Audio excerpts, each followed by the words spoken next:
listening to the Lutheran Ladies Lounge podcast. I'm Sarah. I'm Erin. I'm Bree. And I'm Rachel. And this week is time for a quiz.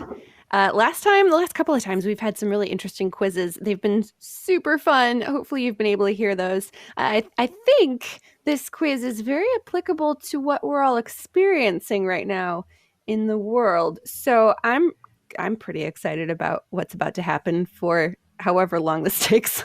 So Rachel, take it away. What are you stumping us about? So my trivia challenge today, I wanted to do something super applicable to our lives at present.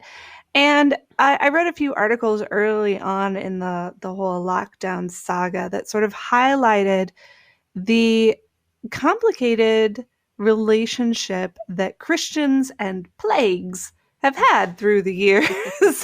That this is nothing new for the church, what we're going through right now.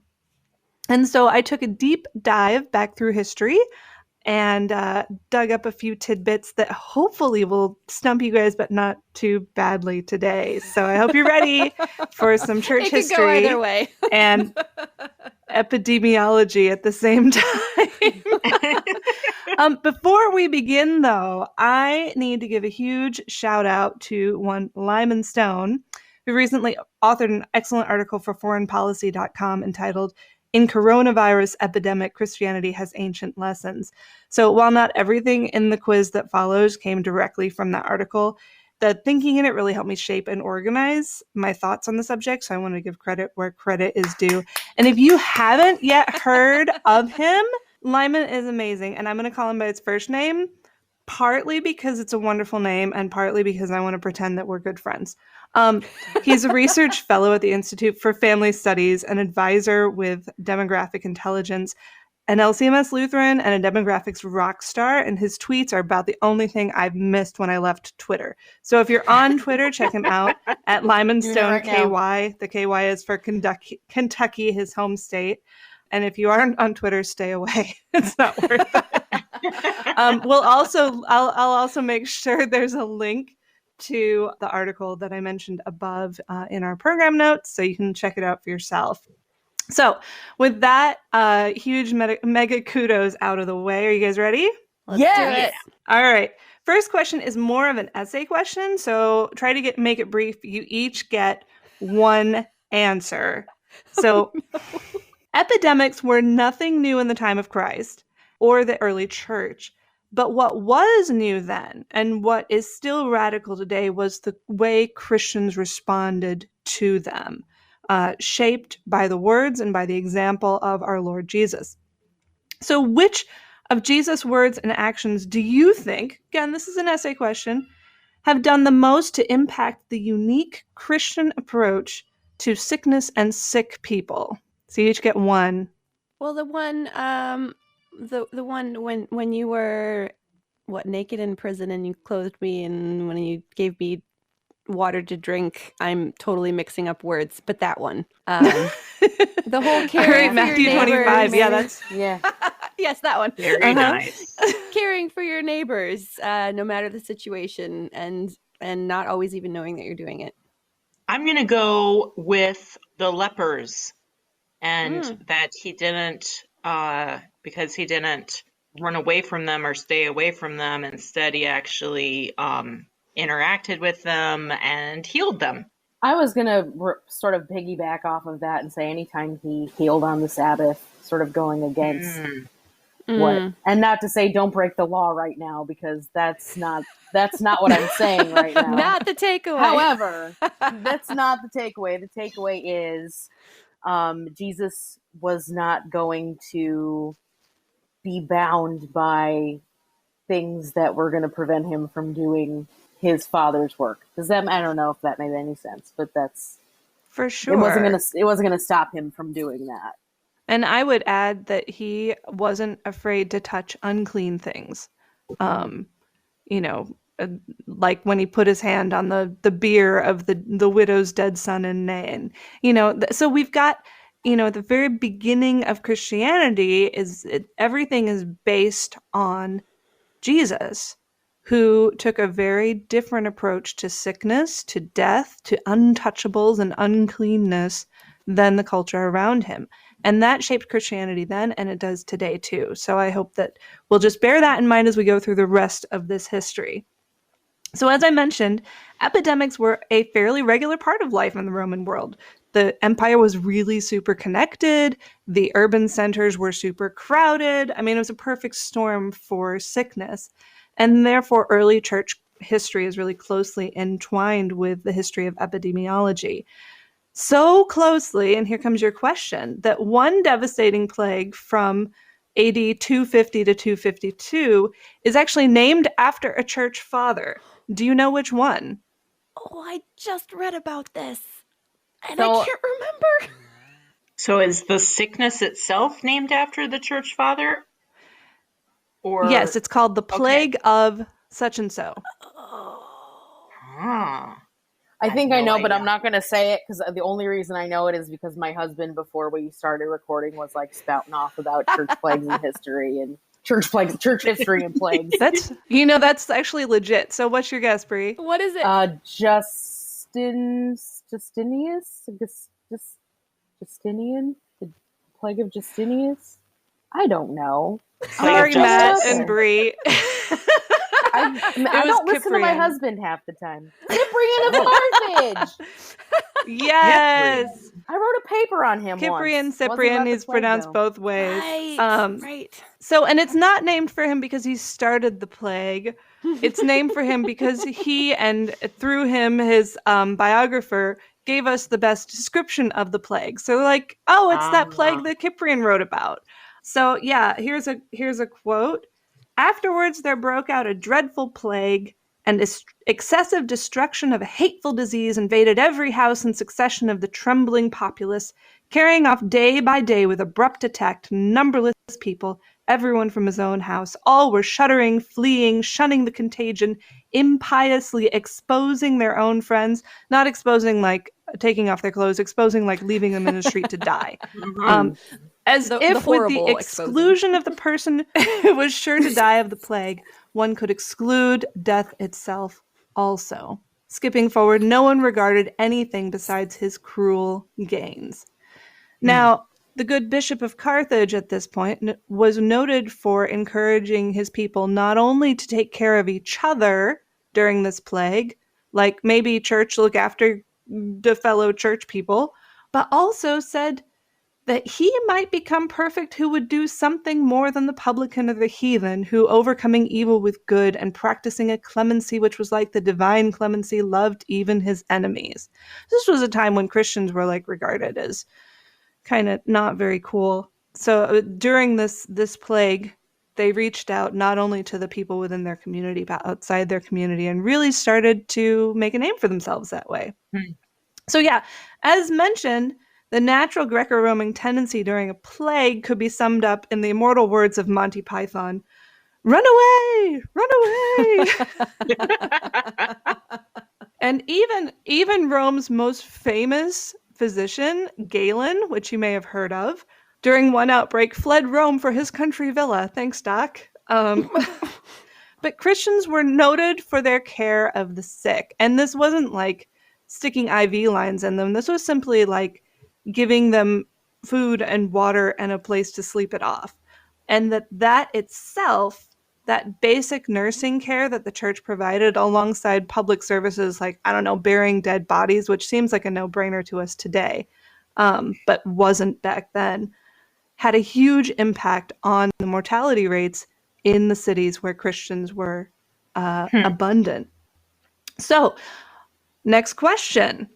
According to sociologist Rodney Stark in his book, The Triumph of Christianity, he says it is, quote, entirely plausible that Christian care would have reduced the death count by how much? Half? Yeah, that's a good guess. 50%. What? Well, he's... I'll go with 50. I don't know. You're actually very close to right. In one quote, he does give 50%. In the quote I was just mentioning, he says up to 2/3. It's possible that early Christian nursing care reduced the mortality rates of plagues by at least half. and possibly up to Wow. 2/3. That's And that incredible. just simple stuff, love your neighbors, and suddenly people aren't dying as fast, and that's great. Moving forward a bit, plagues didn't end with the fall of Rome.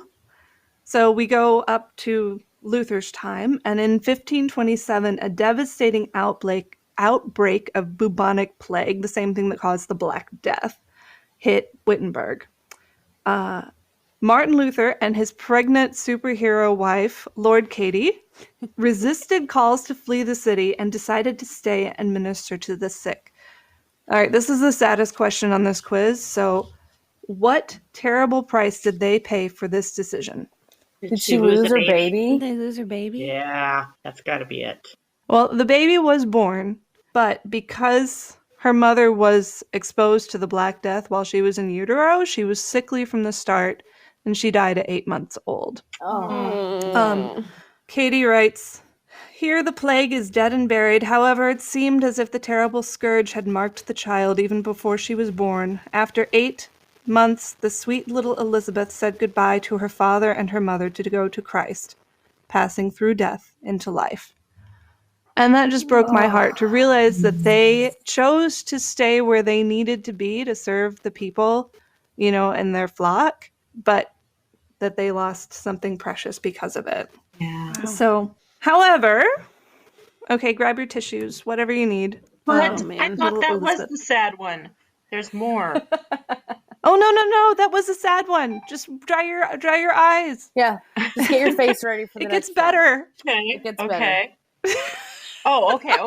I thought you were bracing us for the next part. Okay, got How it. many Kleenex? No. We have passed the low point of this Okay. trivia challenge, you guys. It doesn't get Okay. any worse than what I just read you. Oh, good. Printer paper. Give myself a paper cut in my eyeball. No paper cuts on eyeballs. But my eyes are dry now, so it's fine. Oh, good. So, even though this tragic event left a lasting scar on Dr. Martin and Lord Katie's family, and yes, I do now refer to her as Lord Katie every time I talk about her. I'm stealing that. The same plague gave the church a great gift that we are using even today, and I'm referring here to Luther's tract, "Whether One May Flee from a Deadly Plague," which is a cumbersome title, but a very useful topic. So have you seen that quote floating around that's attributed to Luther? Yep. The one about fumigating? Uh-huh. Yes. That came from this quote, this tract, and so we're getting good use out of it even today. It says, "Then I shall fumigate, help purify the air, administer medicine, and take it." And go look up the quote. It's great. If you just look up Luther fumigate, you'll find it, because he didn't use that word a whole lot, I think. But Outside of that body of work. although Lord Katie may have had to fumigate the Luther house every once in a while after all of his Probably. rowdy students came through. Yeah. Oh, man.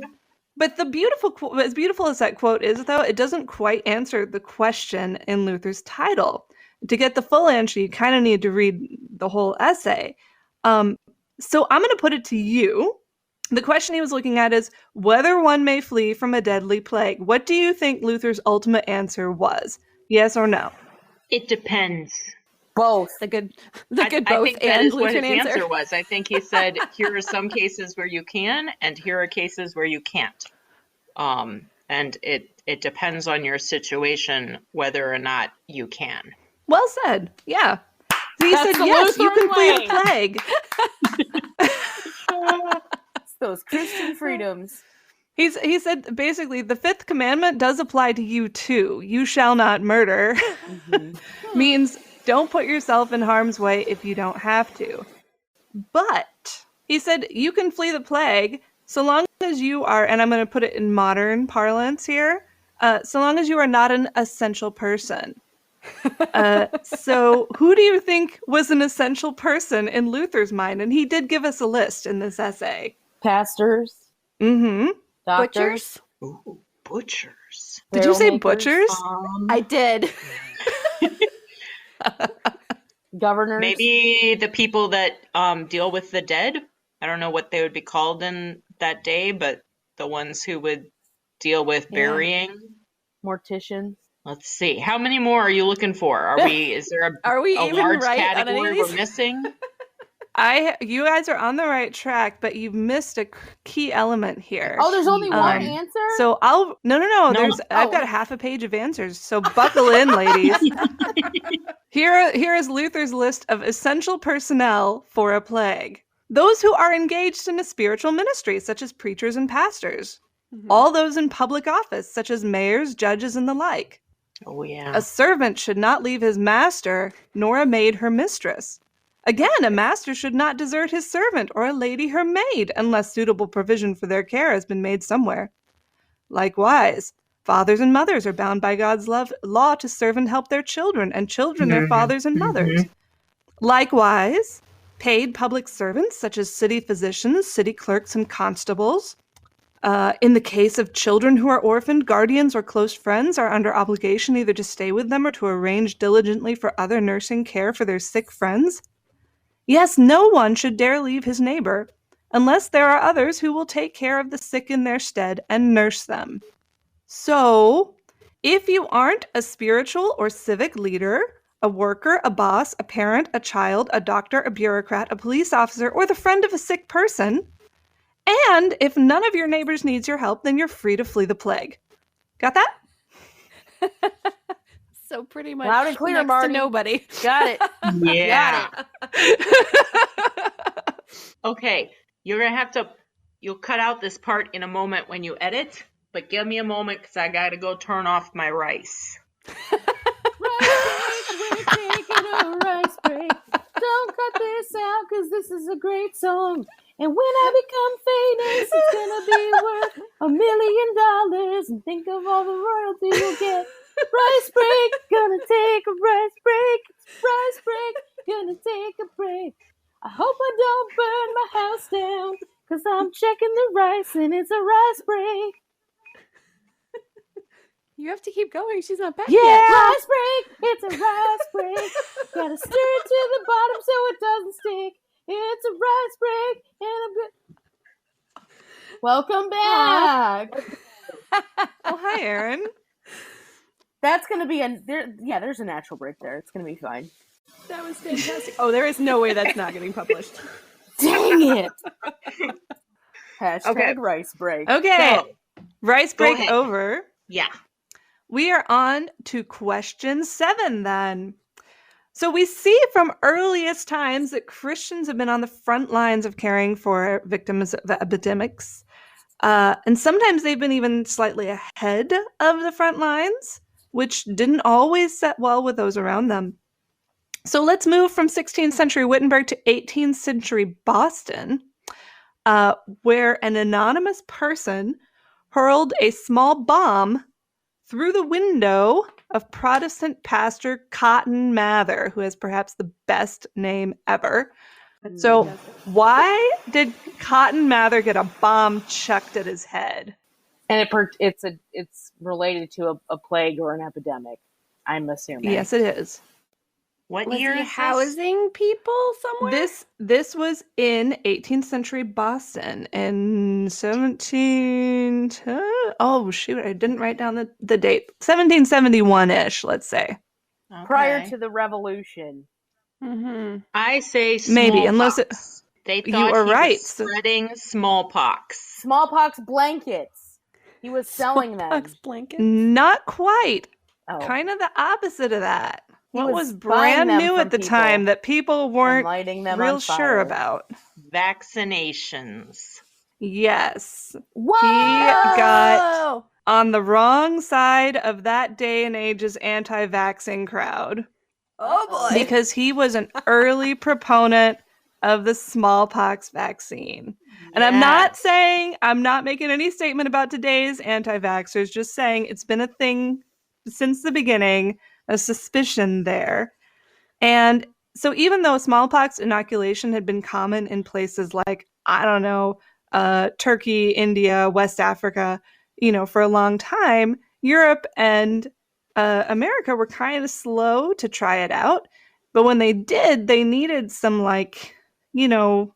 trusted public voices to really get people on board. And Cotton Mather was an early adopter who really encouraged people to get out and get the smallpox vaccine.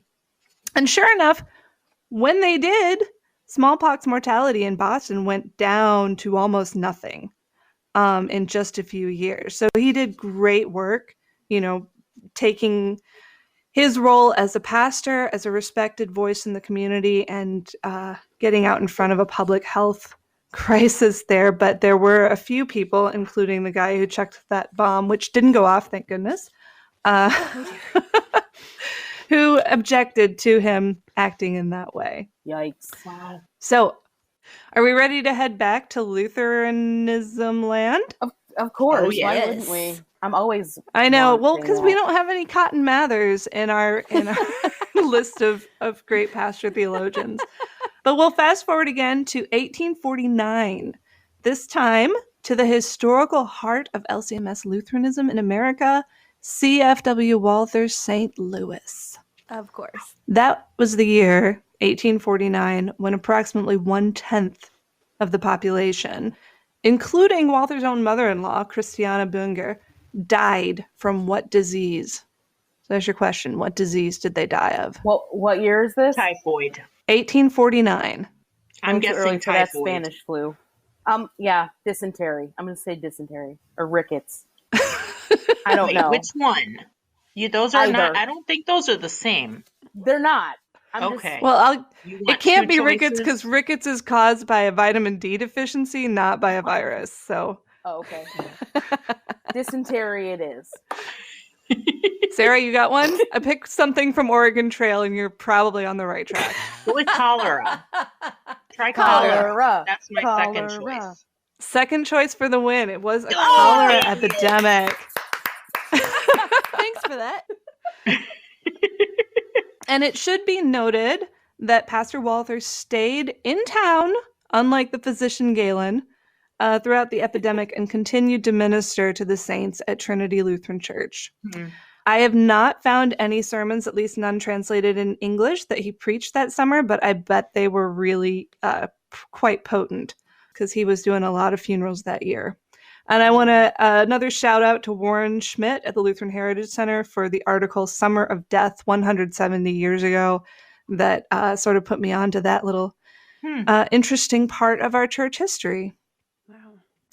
So we're almost back. We started way back in the time of Christ and we've moved forward.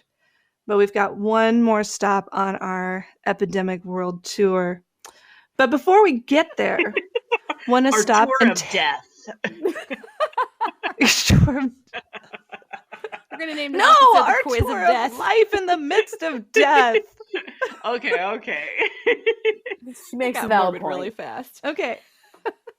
Let's stop and take a moment. And I have a question more generally. What is one thing that we, as a church, in America at least, are doing now and this present crisis that would have been unthinkable in all the previous plagues and epidemics we've talked about? Online church. Yeah. Well, yeah. That And was the with obvious. it, no, Luther didn't have the option to live stream his sermons. That would have been awesome. Say the question again one more time. Okay, what are we doing now that they could have done, but that would have been unthinkable in most of the previous epidemics we've talked We about? as in the church or like as society? Yeah, in the church. That would have been unthinkable. I'm stumped. Okay, to answer this question, I'm going to go back to Lyman's article where he writes, "This brings me to one of the more controversial elements of historic Christian plague ethics. We don't cancel church." Oh. Mm-hmm. Luther, Walther, Cyprian, none of them would have probably done that. At least we have no record of them doing that. Now, it's worth noting that Lyman was writing this from Hong Kong, where his wife is a missionary. And obviously, here in the U.S., we can and we have canceled church, though not everyone is happy about it. I'm not that happy about it, but it's fine. Really, I'm fine. Mm-hmm.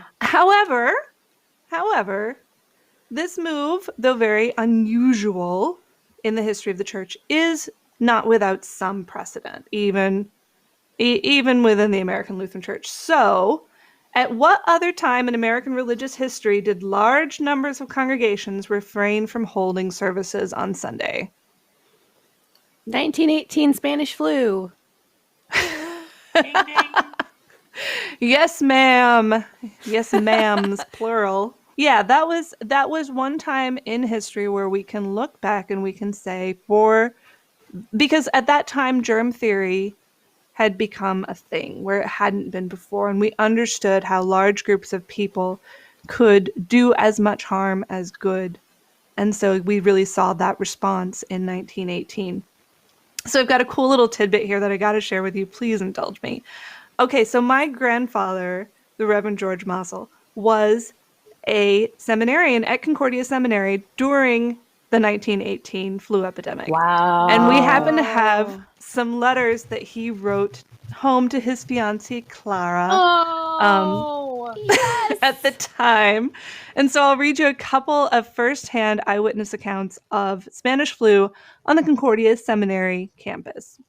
On October 16th, 1918, he wrote, "Sunday was a rather queer day for us, especially the forenoon, as there were no divine services because of the influenza." Then on the 19th, just a couple of days later, he wrote, "The Spanish influenza seems to be the rage all over the country. In the letter that I received from home last Tuesday, Dad wrote that Brother Henry's whole family was in bed and that in most homes 3 or 4 were down. At home, however, all seem to be well yet. There are quite a number of cases in the city here, and all schools, theaters, and churches are closed." And then on December 11th, he wrote, "I consider myself exceptionally lucky, since I was exposed to the disease as much as any. The gentleman seated in front of me in the classroom was there all forenoon of that Friday, but immediately after dinner he was removed to the hospital. Then during the following night, 3 were removed out of my bedroom while I slept on, unconcerned." oh my Whoa. You guys, goodness. I might not have been here today. Right. Wow. Wow. Goodness. So it was all over everywhere, and the city shut down. The seminary apparently didn't shut down fast enough, but the church is shut down. But despite that, the church obviously didn't end in 1918. It's still here today, and it won't end now. So in the meantime, let's continue to look back at the example of all those Christian brothers and sisters who have come before us as we try to sort out how best to respond to our current crisis. So to end the quiz, I have one more quote from Lyman's article. I know I'm reading, I found so many cool tidbits this time. So go read it in its entirety, but here's how he closes. He says, "Be eager to sacrifice for others, even at the cost of your own life. Obsessively maintain a scrupulous hygienic routine to avoid affecting others. Maintain a lifeline to a meaningful human community that can care for your mind and soul. These are the guiding stars that have shepherded Christians through countless plagues for millennia. As the world belatedly wakes up to the fact that the age of epidemics is not over, these ancient ideas still have modern relevance." So true. So, congratulations. I don't think I can say any of us are winners today. Sorry. No. Nah. We're still not together. No. Yeah. So, Sarah, you lose. Aaron, you lose. Bree, you lose. And I lose too. Man, there's a difference between not saying we're winners and flat out saying we lose. You've lost. You've lost. Walk it off. Walk it off. There's always another quiz. I guess. But despite that, you all did very well on the trivia challenge. So, good job. Hooray. I mean, not as fun as Mardi Gras, but I will still say a great this quiz. as just to put a nice little bow on this, because it does kind of end in sort of a sad place. But I am so, we talked about this a little bit last week, but I am so thrilled about how our church is stepping up in this whole mess of things. And it's true. Plagues are not going to be anything new as long as the earth exists and Jesus comes back and takes care of all that. But as long as there are plagues and epidemics, the church is going to be there stepping up to do work in the name of Jesus. And I think that is something that we can all be confident in. Amen. It's who we are. It's what we do. Like, we've been doing this for 2,000 years. We'll keep doing it This in the ain't name our of first Jesus. rodeo. Definitely not the first rodeo. There's so much to learn from the church fathers and our brothers and sisters in Christ who have gone before us over the last 2,000 years. Obviously, this will not, unless Jesus comes back first, this will not be the last pandemic that ever hits the world. There will be others. There will be more Christians to take care of people until Christ returns, and then we won't have any more pandemics, and it'll be amazing. Until that time, though, Yay! find our podcasts at kfuo.org/Lutheran Ladies Lounge or on your favorite podcasting app. Bree mentioned the one we did last week. It was all about being socially distant. So nobody's worried. We are not actually in studio. We are all in our own homes. We have pictures to prove it with lots of Facebook filters. But you can go listen to that and maybe get some comfort from us kind of talking about our own experiences. Also, join our Facebook group. Find us in the Lutheran Ladies Lounge on Facebook. You're listening to the Lutheran Ladies Lounge podcast. I'm Sarah. I'm Erin. I'm taking a rest break. And this is not our first rodeo.